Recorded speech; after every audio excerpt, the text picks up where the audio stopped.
3절 말씀까지 히브리서 8장 1절부터 13절입니다. 지금 우리가 하는 말의 요점은 이러한 대제사장이 우리에게 있다는 것이라. 그는 하늘에서 지극히 크신 이의 보좌 우편에 앉으셨으니 성소와 참 장막에서 섬기는 이시라. 이 장막은 주께서 세우신 것이요 사람이 세운 것이 아니니라. 대제사장마다 예물과 제사드림을 위하여 세운 자니 그러므로 그도 무엇인가 드릴 것이 있어야 할지니라. 예수께서 만일 땅에 계셨더라면 제사장이 되지 아니하셨을 것이니 이는 율법을 따라 예물을 드리는 제사장이 있음이라. 그들이 섬기는 것은 하늘에 있는 것의 모형과 그림자라. 모세가 장막을 지으려 할 때 지시하심을 어둠과 같은 이르시되 삼가 모든 것을 산에서 내게 보이던 본을 따라 지으라 하셨느니라. 그러나 이제 그는 더 아름다운 직분을 얻으셨으니 그는 더 좋은 약속으로 세우신 더 좋은 언약의 중보자시라. 저 첫 언약이 무흠하였더라면 둘째 것을 요구할 일이 없었으려니와 그들의 잘못을 지적하여 말씀하시되 주께서 이르시되 볼지어다 날이 이르리니 내가 이스라엘 집과 유다 집과 더불어 새 언약을 맺으리라. 또 주께서 이르시기를 이 언약은 내가 그들의 열조의 손을 잡고 애굽 땅에서 인도하여 내던 날에 그들과 맺은 언약과 같지 아니하도다. 그들은 내 언약 안에 머물러 있지 아니하므로 내가 그들을 돌보지 아니하였노라. 또 주께서 이르시되 그날 후에 내가 이스라엘 집과 맺을 언약은 이것이니 내 법을 그들의 생각에 두고 그들의 마음에 이것을 기록하리라. 나는 그들에게 하나님이 되고 그들은 내게 백성이 되리라. 또 각각 자기 나라 사람과 각각 자기 형제를 가르쳐 이르기를 주를 알라 하지 아니할 것은 그들이 작은 자부터 큰 자까지 다 나를 알미라. 내가 그들의 불의를 긍휼히 여기고 그들의 죄를 다시 기억하지 아니하리라 하셨느니라. 같이요. 새 언약이라 말씀하셨음에 첫 것은 낡아지게 하신 것이니 낡아지고 쇠하는 것은 없어져 가는 것이니라. 아멘. 어제 우리가 대제사장 예수 그리스도 예수님이 왜 대제사장이야? 예수님이 유다지파 출신이니까 다윗의 후손으로 왕이 나오는 지파니까 왕이라고 말할 수는 있지만 제사장은 레위지파 출신이어야만 한다고 성경에 기록되어 있는데 그리고 예수님은 지상 사역하시는 동안에 예루살렘 성전에서 단 한 번도 제사장의 직분을 감당하면서 제사를 드리거나 분향을 하거나 제사장으로서의 역할을 감당한 적이 없는데 왜 예수님이 대제사장이라고 말하는가? 예수님께서 대제사장인 것은 율법에 따른 예루살렘 성전, 땅 위에 있는 성전에서의 제사장 직분이 아니라 하나님께서 다윗의 입을 통해서 시편 110편 4절에서 멜기세덱 서열의 영원한 하늘의 성전, 하나님이 계신 진짜 참 성전인 하늘에서의 제사장의 역할, 땅에 있는 예루살렘 성전에서는 레위지파 사람들, 아론의 후손들이 제사장의 역할을 감당해요. 그럼 하늘에 있는 하나님 앞에서 제사장의 역할은 누가 감당하는가? 진짜 성전이잖아요. 하늘에 있는 하나님의 집, 저 천국에서 말이에요. 거기서는 레위 계열의 제사장들이 아니고 아론의 반차를 따른 제사장들이 아니라 멜기세덱 반차를 따르는 대제사장이신 예수님께서 우리를 위해서 제사장 역할을 하신다. 그래서 8장 1절이죠. 우리가 말하는 요점은 우리에게 대제사장이 있다는 거다. 대제사장을 통해서 하나님께 나가지 이스라엘 백성들은 한 번도 자기 짐승을 끌고 자기가 혼자 왕이라 할지라도 제사를 드릴 수 없어요.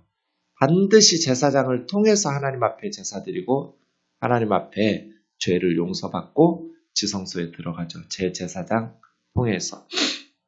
그러니까 천국에서도 마찬가지예요. 우리의 선행이나 우리의 의로움을 가지고 하나님 앞에 나가서 우리 혼자 하나님 만나고 예배드리고 용서받고 이러지 않아요. 대제사장 예수 그리스도를 통해서 우리는 하나님 앞에 나아가고 하나님 앞에 예배하고, 그래서 모든 좋은 것은 예수님을 통해서 하나님으로부터 와요. 우리는 하나님께 직접 나갈 수 없어요. 예수 없이, 예수님을 믿지 않고 하나님 앞에 직접 나가면 그 하나님 앞에 나가는 길은 은혜 받고 복을 받는 길이 아니라, 구원을 얻는 길이 아니라 정죄받고 심판을 받는 심판의 보좌예요. 예수님 없이, 대제사장이신 예수 그리스도를 통하지 않고 그분 없이 살다가 죽으면 그 하나님 앞에 나가는 길은 심판의 보좌로 나가는 길이에요. 그래서 요점은 우리에게 대제사장이 있다. 지상의 예루살렘 성전에서는 쫓겨났어요. 처음에는 사도행전 초창기 보면 예루살렘 성전에서 모였는데 사도행전 뒷부분으로 보면 예루살렘 성전에서 모이지 못해요. 그리스도인들이 이제 출교당하고 유대 회당이나 예루살렘 성전 출입 금지예요. 그럼 우리는 대제사장의 사역, 예루살렘 성전에서 예배, 속죄 이런 모든 것으로부터 배제됐으니까 우리는 하나님 앞에 어떻게 나가? 우리에게 대제사장이 계신다. 하늘에서 지극히 크신 하나님의 보좌 우편에 앉아 계신 제사장이시다. 성소와 창 장막에서 섬기는 참 장막, 진짜 하나님이 계신 천국의 장막에서 섬기는 대제사장이시다. 이 장막은 하나님이 세우신 것이지 사람들이 지은 것이 아니죠. 예루살렘에는 사람들 손으로 장막을 지었지만 대제사장마다 예물과 제사드림을 위하여 세운 자이니, 제사장은 왜 세워요? 사람들을 위해서 하나님께 속한 일, 예물과 제사드리는 일을 위해서 임명받죠. 그도 무엇인가 드릴 것이 있어야 할지니라. 예수님께서도 뭔가를 드릴 것이 있어야 되죠? 뭘 드려요? 자신의 몸, 자신의 피, 십자가에 드린 속죄 제사거든요.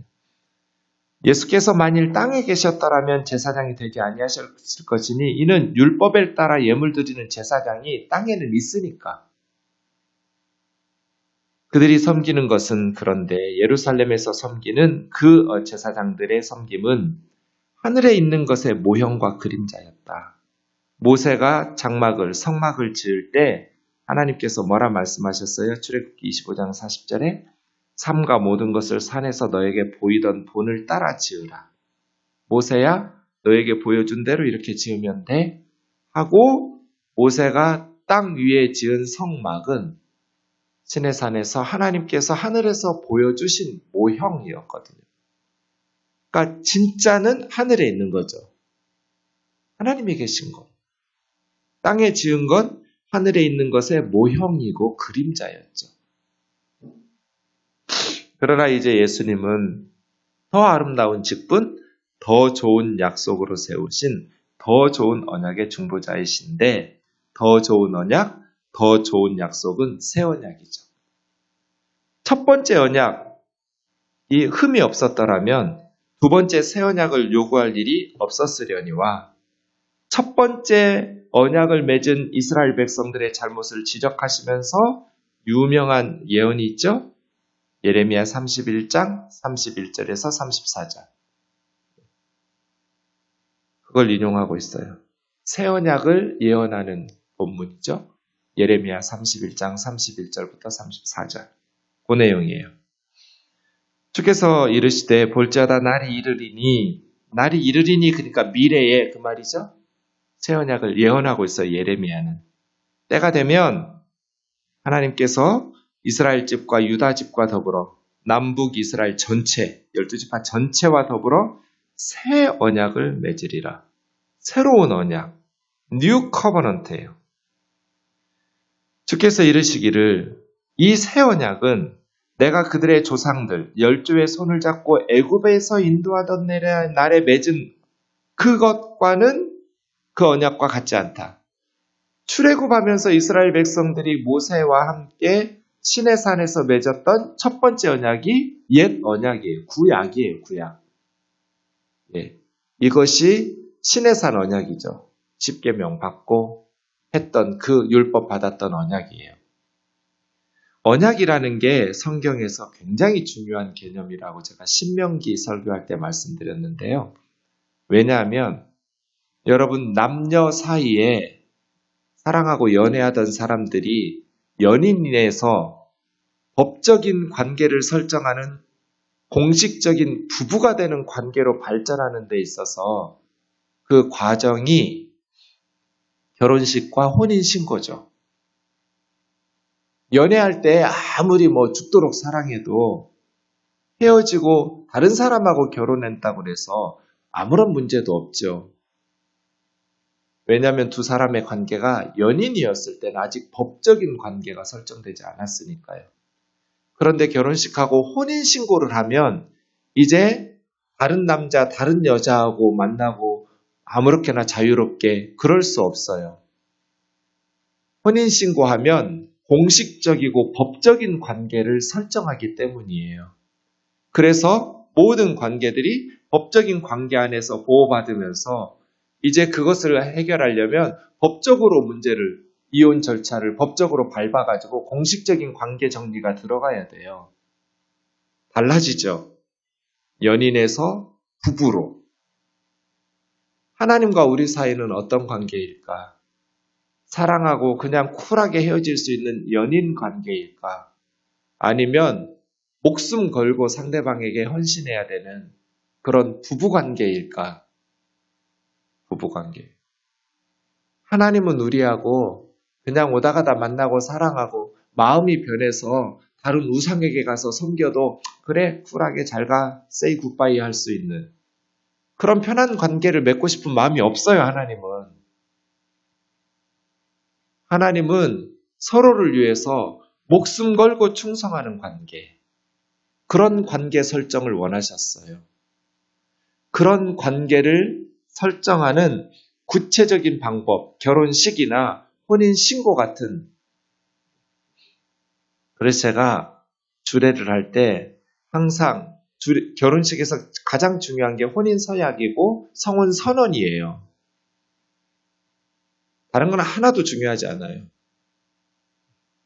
두 사람이 부부가 되겠다는 혼인서약, 그리고 부부가 되었다는 성부, 성자, 성령의 이름으로 하나님께서 짝지어 주신 것을 사람이 나눌 수 없다는 성혼선언, 이게 중요해요. 혼인서약할 때 반드시 직접 작성해 오라고 그래요. 그리고 제가 읽어주지 않아요. 본인 직접 마이크 들고 읽으라고 그래요. 내가 이런 남편 되겠다고 서약하는 거죠. 내가 이런 아내 되겠다고 서약하는 거예요. 샘플을 주면서 너희들만의 혼인 서약문을 가져와라. 제가 검토해요. 마음에 들지 않으면 나 이 주례 안 해. 주례 거부해요. 남편이 된다는 것, 아내가 된다는 것은 상대방의 어떤 상황 변화에 따라서 갑자기 아프고 사업이 망하고 그렇지 않아요. 목숨 걸고. 그래서 언약을 맺을 때 피를 뿌렸어요.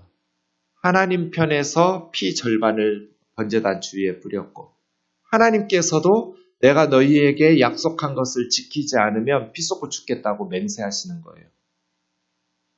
사람들에게 모세가 그 소의 피를 양푼에 담아두었다가 언약서 읽은 후에 모든 이스라엘 백성들에게 뿌렸어요. 이것이 언약의 피다 그랬어요. 너희가 하나님의 신부로, 하나님의 자녀, 하나님의 백성으로 십계명과 율법을 지키기로, 우상 숭배 안 하고 하나님만 섬기기로, 하나님의 말씀에 순종하며 살기로 약속하고 언약을 맺었는데, 너희가 하나님 버리고 우상 숭배하고 그러면 우리는 피 쏟고 죽는다. 하나님 앞에서. 하나님이 죽여도 할 말 없다. 언약을 맺는 건 굉장히 위험한 비즈니스예요. 결혼한다는 건 그런 거잖아요. 결혼이 다 좋은데 한 번 하면 끝이에요.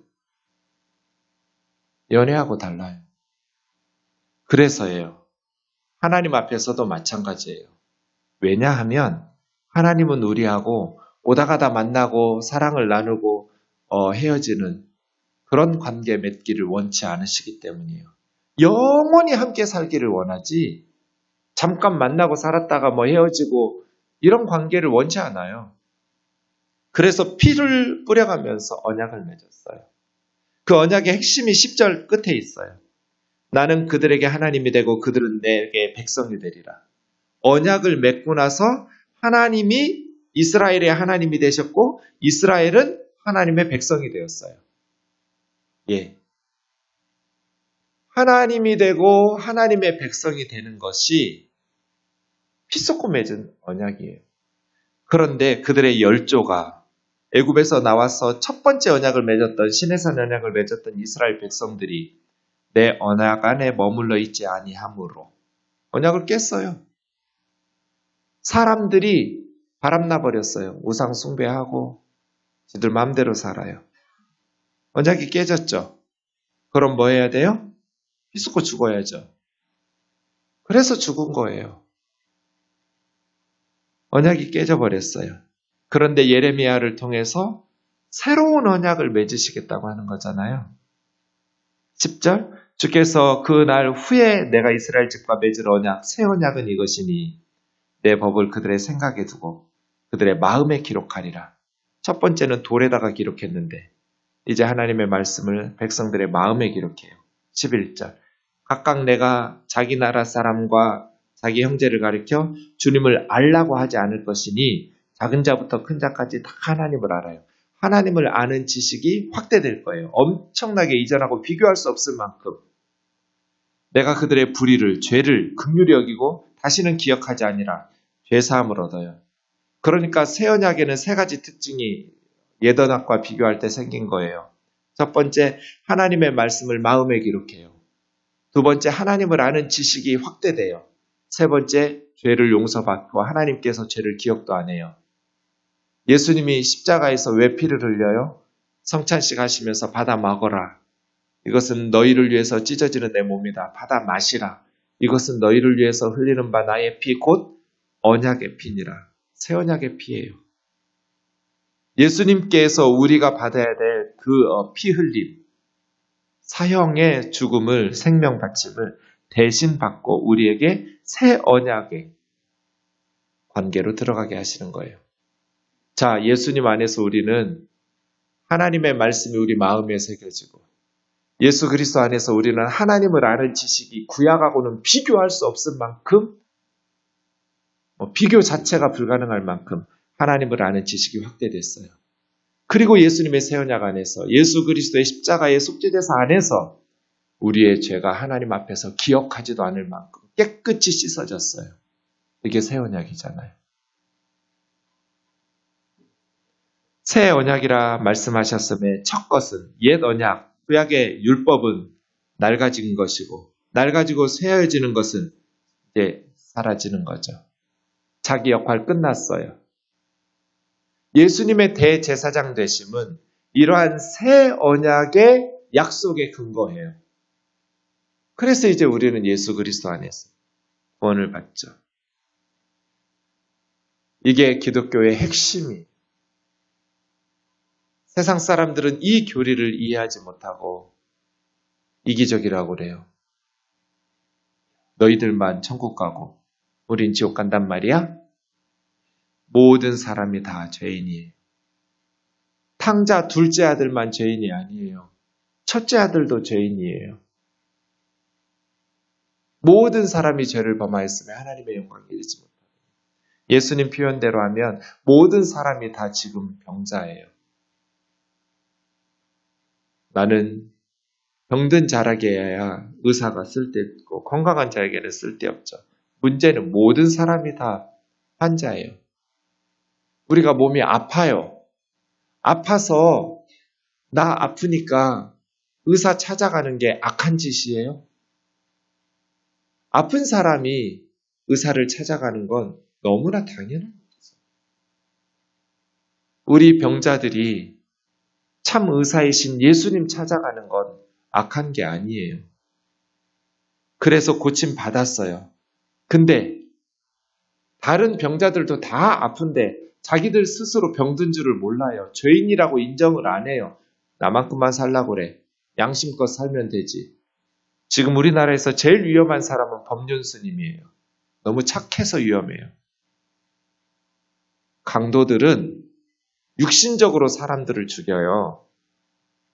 몇 명 안 죽여요. 그런데 우리 착한 법륜스님은 영원히 사람들을 죽여요. 그렇게 똑똑하고 말 잘하고 착하고 법륜스님이 책을 쓰면 언제나 베스트셀러 1위예요. 수많은 사람들이 그의 책을 읽고 감동을 받고 감동을 받아서 그의 가르침을 따르고 그의 가르침이 뭐예요? 천국이 있는지 지옥이 있는지 나는 모른다. 그러나 걱정할 필요가 없다. 괜히 종교 사기꾼들에게 속아가지고 돈 갖다 바칠 필요 없다. 착하게만 살면 된다. 지옥이 없다면 안 갈 테니까 걱정할 필요 없고 지옥이 있어도 착하게 살면 안 갈 테니까. 그러니 착하게 살려고 노력하면서 살면 된다. 수많은 사람들이 그의 책과 강연과 증문즉답에 모여서 그분의 가르침을 따라요. 그래서 위험하다는 거예요, 제가. 그분이 악해서 위험한 분이 아니라 착하니까. 무지해서 위험한 분이 아니라 똑똑하니까. 말 못해서가 아니라 말씀을 너무 잘하시니까. 근데 예수 그리스도를 모릅니다. 핵심은 사람들이 지금 다 죄인인데 성경은 착하게 살아서 하나님 앞에 갈 수 없다고 말씀하시는데 다 병들어 있는데 의사이신 예수님을 하나님께서 보내주셨는데 환자들이 의사 찾아가는 게 너무나 당연하고 그건 악한 일이 아닌데 예수 믿는 사람들을 이기적이라고 정죄하고 비아냥거리고 염치 없다고 정죄하면서 기독교를 비판한다는 거예요. 그건 염치 없는 게 아니에요. 아픈 사람이 의사 찾아가는 건 당연한 거예요. 그런데 좋은 의사 만나서 내 병 고치고 똑같은 질병으로 고생하는 환자에게 그 의사를 소개하지 않는 건 악한 거예요. 그래서 전도하지 않는 죄, 복음을 전하지 않는 죄, 선교하지 않는 죄, 이건 악한 거예요. 예수 그리스도, 그분은 우리 죄를 위해서 자신의 생명을 십자가에 바치고 그 피 들고 진짜 성소인 하늘에 올라가서 하나님 앞에 하나님의 백성들의 죄를 용서하시도록 지금도 하나님 보좌 우편에서 우리를 위해서 간구하시고 우리를 위해서 우리가 죄를 지을 때마다 우리가 가슴 치면서 회개할 때마다 예수님의 십자가의 사역을 통해서 우리를 깨끗하게 씻어주시죠. 그 예수 그리스도 안에서 날마다 새 언약의 대제사장이신 예수 그리스도를 힘입어 믿음으로 살아가는 저와 여러분 되기를 주의 이름으로 축원합니다. 기도하겠습니다. 살아계신 하나님 아버지, 지금도 세상의 학자들, 철학자들, 세상의 종교인들은 할 수만 있으면 사람들의 눈을 가리워 예수 그리스도를 보지 못하게 합니다. 예수님을 알지 못하여 멸망의 길로 끌어가려는 그 사탄의 괴계들, 우리가 성령으로 충만하여 이 복음을 선명하게 전파하고 죽어가는 영혼들을 예수 그리스도의 복음으로 살려내는 주님의 귀한 일꾼들 되게 하여 주옵소서. 예수님의 거룩하신 이름으로 기도하옵나이다. 아멘.